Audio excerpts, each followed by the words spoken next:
Hello बच्चों, let's see the question. The question is, which is the correct sequence of air passages in man? तो question में ये पूछ रहा है कि एयर पैसेजेस जो होते हैं मैन में उसका करेक्ट सीक्वेंस यहाँ पे क्या है। तो हम ये देखते हैं कि ये एयर पैसेजेस किस तरह से होते हैं और ये कहाँ पे होते हैं।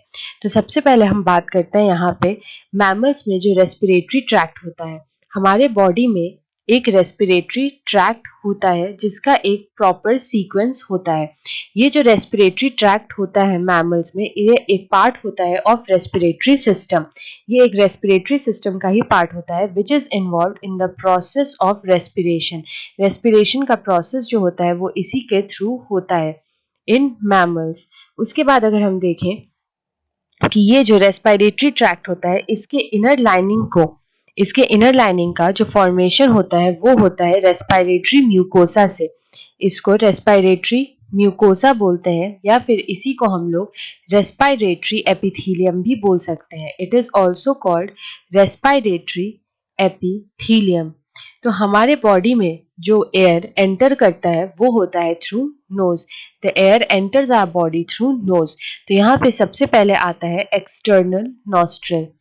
नोज को ही हम लोग नॉस्ट्रल बोलते हैं। तो सबसे पहले आता है एक्सटर्नल नॉस्ट्रल, फिर आता है नेजल पैसेज, फिर पास होता है वो नेजल पैसेज से इंटरनल नॉस्ट्रल में, फिर वो जाता है इंटरनल नॉस्ट्रल में जहां से वो फर्दर जाता है फेरिंग्स में, देन लैरिंग्स में, देन ट्रेकिया, फिर वहां से जाता है ये ब्रोंकाई में, और ब्रोंकाई के ही जो फाइन ब्रांचेस होते हैं उनको हम लोग बोलते हैं ब्रोंक्यूल्स, जहां से ये जाता है ब्रोंक्यूल्स में, और उसके बाद जाता है ये एल्वेलाई में।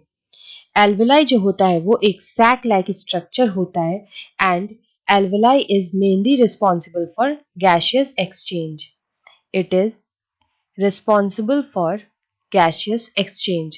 तो यहाँ पे अगर हम इस क्वेश्चन का करेक्ट आंसर देखें तो हम ऑप्शन ए में देख सकते हैं external nostril, nasal passage, internal nostril, pharynx, लैरिंग्स, trachea, bronchi, bronchioles and alveoli. तो यहाँ पे option A will be the right answer. Best of luck.